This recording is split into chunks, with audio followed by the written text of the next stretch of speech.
Avez-vous déjà remarqué que vos priorités changent avec l'âge? Ce qui semblait essentiel autrefois, comme entretenir un large cercle d'amis, n'a plus la même importance. Et voici la vérité. Après 70 ans, vous n'avez pas forcément besoin d'amis pour être heureux. Cela peut sembler surprenant au premier abord, mais en y regardant de plus près, vous verrez pourquoi embrasser l'indépendance et se concentrer sur son propre bien-être peut être l'une des meilleures décisions de votre vie. Dans cette vidéo, nous allons explorer 6 raisons pour lesquelles les amitiés ne sont plus aussi nécessaires dans vos années tardives qu'elles l'étaient avant. Nous découvrirons comment votre état d'esprit, votre liberté personnelle et même votre santé peuvent s'améliorer lorsque vous cessez de vous inquiéter de maintenir des amitiés qui ne vous servent plus.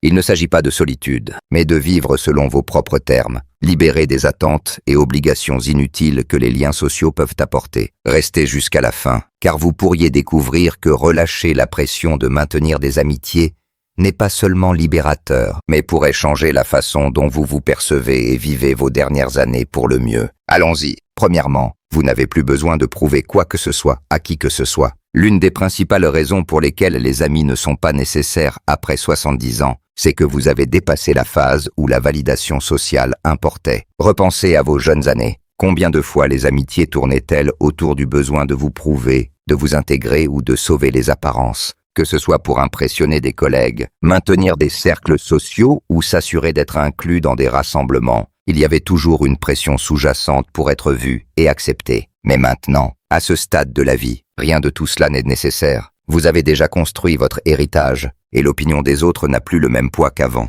À cet âge, vous avez assez vécu pour comprendre que le véritable épanouissement ne vient pas de l'approbation extérieure, mais de l'intérieur. Il n'y a plus besoin de courir après des amitiés pour le statut, la réputation ou la reconnaissance sociale. Vous êtes qui vous êtes, et vous n'avez besoin de l'approbation de personne pour le confirmer. Beaucoup de jeunes passent leur temps à s'inquiéter de la façon dont ils sont perçus, s'ils sont aimés, admirés ou respectés. Mais après 70 ans, vous réalisez que rien de tout cela ne définit votre valeur. Vous définissez votre propre valeur, et vous n'avez pas besoin d'un groupe de personnes autour de vous pour la renforcer. Prenons l'exemple de Harold, 62 ans, qui a passé sa vie à grimper les échelons professionnels. Il était toujours entouré de collègues, d'acquaintances, d'amis autoproclamés, mais la plupart de ses relations étaient basées sur la commodité, plutôt que sur une véritable connexion. Lorsqu'il a pris sa retraite, ses amitiés se sont estompées. Au début, il a ressenti le besoin de maintenir ses liens, mais il a eu une révélation. Pourquoi s'efforcer pour des amitiés qui n'existaient que par le travail? Pourquoi courir après des relations qui n'étaient jamais vraiment significatives? Au lieu de s'accrocher, Harold a recentré son attention sur lui-même. Il a redécouvert d'anciens hobbies, s'est plongé dans des activités personnelles et, surtout, a cessé de se soucier d'impressionner les autres. Pour la première fois depuis longtemps, il se sentait libre. Plus de conversations forcées, plus d'obligations sociales, plus de soucis sur ce que les gens pensaient de lui. Il vivait pour lui-même, et cela lui faisait du bien. La clé, c'est que lorsque vous ne cherchez plus la validation des autres, vous réalisez combien d'énergie était gaspillée pour des amitiés qui n'ajoutaient pas de réelle valeur à votre vie. Vous n'avez plus à vous prouver à quiconque, ni à répondre aux attentes des autres. La seule personne à qui vous devez rendre des comptes, c'est vous-même. Deuxièmement, la paix devient plus précieuse que la socialisation. En vieillissant, quelque chose change. La paix commence à sembler bien plus précieuse que les interactions sociales. Dans vos jeunes années, être entouré de gens semblait peut-être une nécessité. Le bruit, les rassemblements, les conversations, tout cela semblait faire partie d'une vie bien vécue. Mais avec le temps, vous commencez à apprécier quelque chose de plus précieux. Le calme. Pas n'importe quel calme, mais celui qui vous permet d'être véritablement à l'aise, libéré des drames inutiles, des obligations et de la fatigue sociale. Même les meilleures amitiés impliquent une certaine responsabilité. Répondre à des appels, accepter des invitations, maintenir le contact. Ce n'est pas que les amitiés soient mauvaises, mais à un certain point, elles peuvent commencer à sembler plus exigeantes qu'elles n'en valent la peine. La vérité, c'est que vous n'avez pas à passer votre temps à suivre les autres ou à vous sentir obligé d'être disponible juste parce qu'on l'attend de vous. Vous êtes à un stade où votre temps vous appartient et vous décidez comment le dépenser. Prenons l'exemple de Marguerite, 64 ans, qui avait un grand cercle d'amis. Déjeuner, appels groupés, fêtes de fin d'année. Son agenda était toujours plein. Mais avec les années, elle a remarqué que ces interactions devenaient épuisantes plutôt qu'épanouissantes. Les conversations semblaient répétitives, les mêmes histoires racontées encore et encore. Certains amis n'appelaient que pour se plaindre, d'autres semblaient plus intéressés par les ragots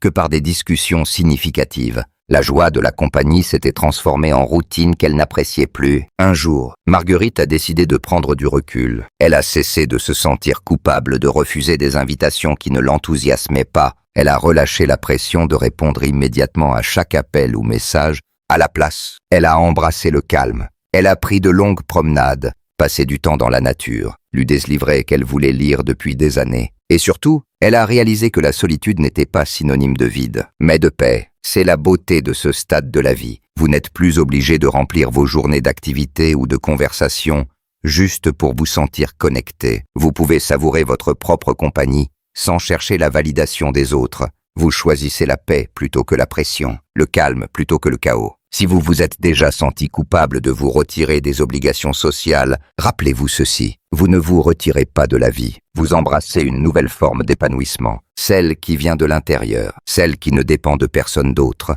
Et ce type de paix ne fait que s'améliorer avec l'âge. Si vous regardez encore cette vidéo et trouvez ces conseils précieux, laissez un commentaire avec le numéro 2 ci-dessous pour me le faire savoir. Et si vous n'êtes pas encore abonné, je vous recommande de vous abonner et d'activer la cloche pour ne manquer aucune vidéo. Votre soutien nous aide à continuer à créer du contenu pour vous informer et inspirer. Troisièmement, moins d'amis signifie moins de déceptions. L'une des leçons les plus dures de la vie est de réaliser que tout le monde que vous appelez ami n'est pas vraiment là pour vous. Au fil des années, vous avez probablement vécu des déceptions, des amis proches qui se sont éloignés, des personnes absentes quand vous en aviez le plus besoin, des relations à sens unique. À 70 ans, vous commencez à comprendre que moins d'amitié ne signifie pas seulement moins d'obligations sociales, mais aussi moins de déceptions. Les amitiés, même les plus solides, viennent avec des attentes. Vérifier comment vont les autres, être disponible, offrir du soutien. Mais que se passe-t-il quand ces attentes ne sont pas satisfaites? La déception. Vous appelez quelqu'un, mais il ne rappelle pas. Vous faites un effort, mais il n'est pas réciproque. Vous donnez plus que vous ne recevez. Et à ce stade de la vie, avez-vous vraiment besoin de ce stress? La réponse est non.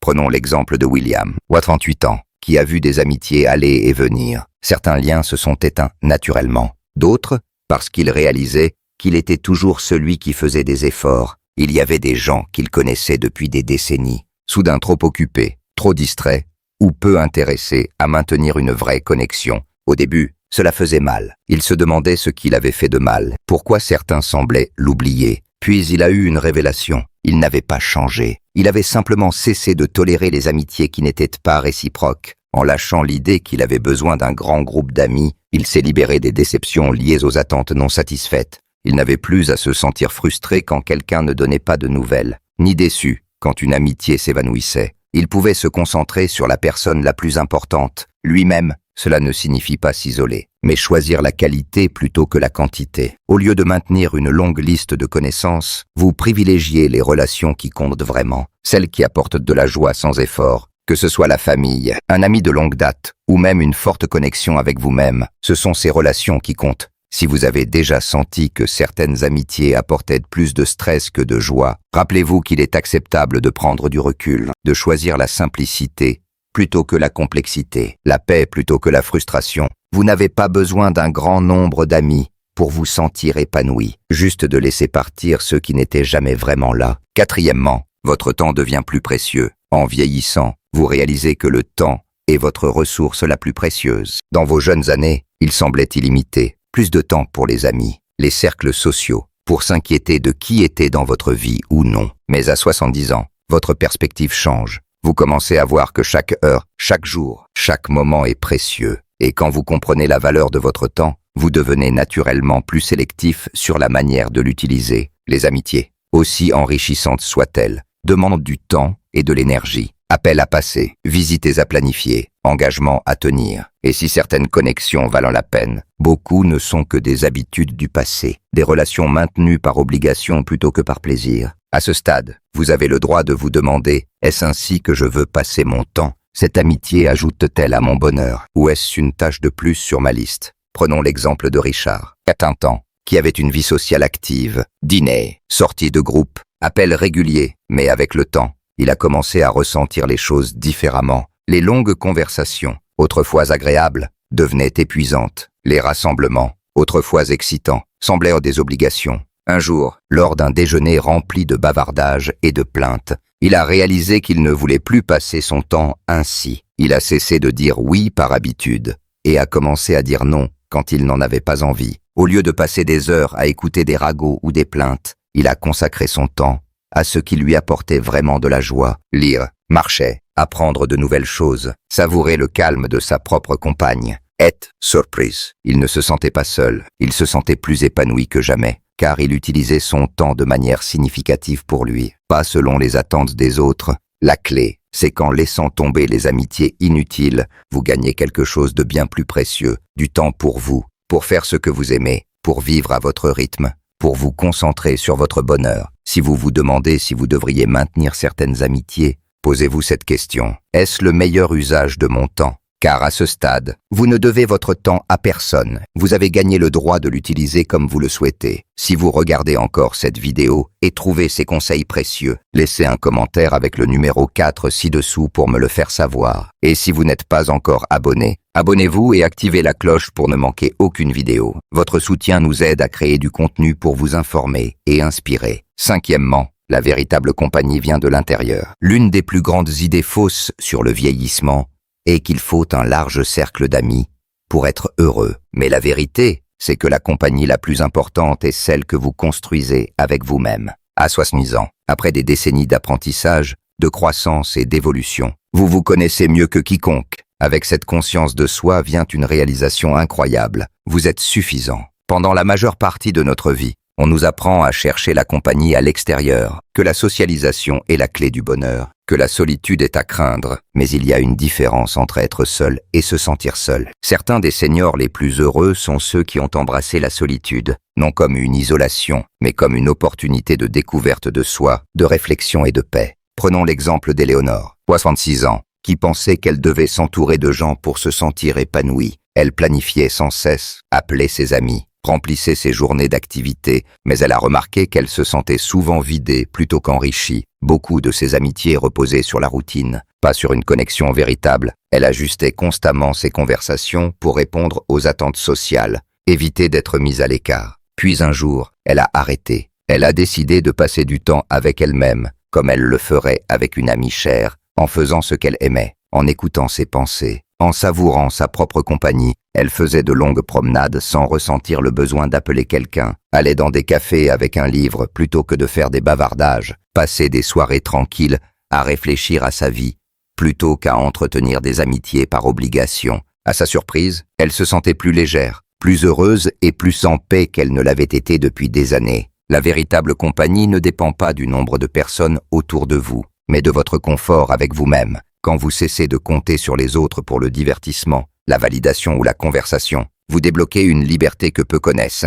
Vous n'avez plus besoin de distractions externes pour remplir votre temps. Vous devenez votre propre source de joie, de sagesse et d'épanouissement. Et le plus beau, c'est que lorsque vous appréciez vraiment votre propre compagnie, vous attirez des relations sans effort. Au lieu de courir après des amitiés par peur de la solitude, vous trouvez que les bonnes personnes entrent naturellement dans votre vie, celles qui respectent votre espace, comprennent vos valeurs et apportent de la paix plutôt que de la pression. Si vous avez déjà craint que laisser partir des amitiés vous rende seul, rappelez-vous ceci. La meilleure compagnie que vous puissiez avoir est déjà en vous. Et quand vous embrassez cela, vous réalisez que vous n'étiez jamais vraiment seul. Sixièmement, laisser partir ouvre la porte à une vie plus épanouissante. L'une des choses les plus puissantes que vous puissiez faire après 70 ans, c'est lâcher prise. Lâchez la pression de maintenir des amitiés qui ne vous apportent plus de joie. Lâchez l'idée que votre cercle social définit votre valeur. Lâchez la croyance que être seul signifie être solitaire. Dès que vous relâchez ces attentes, vous ouvrez la porte à une vie plus simple, plus libre et bien plus épanouissante. Beaucoup gardent des amitiés par habitude, même quand elles n'ajoutent plus de valeur à leur vie. Ils assistent à des rassemblements qu'ils n'apprécient pas, répondent à des appels par obligation, maintiennent les apparences parce qu'ils l'ont toujours fait. Mais et si vous n'aviez plus à faire tout cela? Et si vous vous donniez la permission de laisser partir les amitiés qui semblent être un travail et de vous concentrer sur ce qui vous rend vraiment heureux? Prenons l'exemple de James, 38 ans, qui croyait que rester socialement actif était la clé pour bien vieillir. Il s'efforçait de rester en contact avec de vieux amis, même quand ses relations devenaient distantes ou superficielles. Il remplissait ses journées d'obligations sociales, pensant que rester occupé signifiait être épanoui. Mais un jour, il a réalisé qu'il n'appréciait plus cela. Les conversations semblaient répétitives, les rassemblements comme des routines, et il se sentait plus épuisé que connecté. Alors, il a fait un choix. Il a cessé de forcer les amitiés qui ne semblaient plus significatives. Il a commencé à privilégier ce qui comptait vraiment pour lui, passer du temps à l'extérieur, se concentrer sur sa santé, apprendre de nouvelles choses, embrasser la liberté de ne pas répondre aux attentes des autres. Et ce faisant, il a découvert quelque chose d'incroyable. Il se sentait plus léger, plus heureux et plus en paix que jamais. Lâcher prise ne signifie pas se couper du monde, mais créer de l'espace pour ce qui vous épanouit vraiment. C'est reconnaître que votre bonheur ne dépend pas du nombre de personnes autour de vous, mais de votre alignement avec la vie que vous voulez vivre. Et voici ce qui se passe quand vous adoptez cet état d'esprit. Vous cessez de vous inquiéter de qui est dans votre vie et commencez à vous concentrer sur ce qui vous apporte de la joie. Vous appréciez les petites choses, vous réveillez dans une matinée calme, pratiquez un hobby sans distraction, être en paix avec vos propres pensées. Vous réalisez que l'épanouissement ne vient pas de maintenir des amitiés par devoir, mais de vivre d'une manière qui vous semble naturelle et significative. Si vous avez déjà senti que vous devriez faire plus pour maintenir des amitiés, posez-vous cette question. Est-ce que cela ajoute vraiment à mon bonheur ou est-ce que je m'accroche par habitude? Car une fois que vous vous donnez la permission de lâcher prise, vous trouverez que la vie devient plus simple, plus légère et plus épanouissante d'une manière que vous n'auriez jamais imaginée. Si vous regardez encore cette vidéo et trouvez ces conseils précieux, laissez un commentaire avec le numéro 6 ci-dessous pour me le faire savoir. Et si vous n'êtes pas encore abonné, abonnez-vous et activez la cloche pour ne manquer aucune vidéo. Votre soutien nous aide à créer du contenu pour vous informer et inspirer. En conclusion, prenez un moment pour réfléchir à ce que nous avons discuté. L'idée que vous n'avez pas besoin d'amis après 70 ans n'est pas une question d'isolement, mais de liberté. C'est laisser partir les obligations inutiles, choisir la paix plutôt que la pression, et embrasser la vie que vous voulez vraiment vivre. Vous avez vu comment vous éloigner des amitiés qui ne vous servent plus peut apporter plus de joie, de temps et d'épanouissement que vous ne l'auriez imaginé. Qu'est-ce qui vous a le plus marqué? Quelle raison a le plus résonné avec vous? Peut-être avez-vous déjà commencé à laisser partir des amitiés qui semblaient plus un travail qu'une joie. Peut-être avez-vous remarqué combien vous appréciez votre propre compagnie quand vous vous donnez la chance. Ou peut-être cette vidéo vous a donné une nouvelle perspective sur pourquoi il est acceptable de vous prioriser. Nous aimerions avoir de vos nouvelles. Laissez un commentaire ci-dessous et partagez une chose que vous avez apprise aujourd'hui et comment vous comptez l'utiliser dans votre vie. Vos pensées sont importantes pour nous, alors n'hésitez pas à les partager. Vos commentaires nous motivent et nous encouragent. Si vous avez aimé cette vidéo et l'avez trouvée utile, merci de liker, de vous abonner et de partager. Votre soutien nous aide à continuer à créer du contenu pour vous informer et vous inspirer. Merci de nous avoir regardés et nous avons hâte de vous retrouver dans la prochaine vidéo.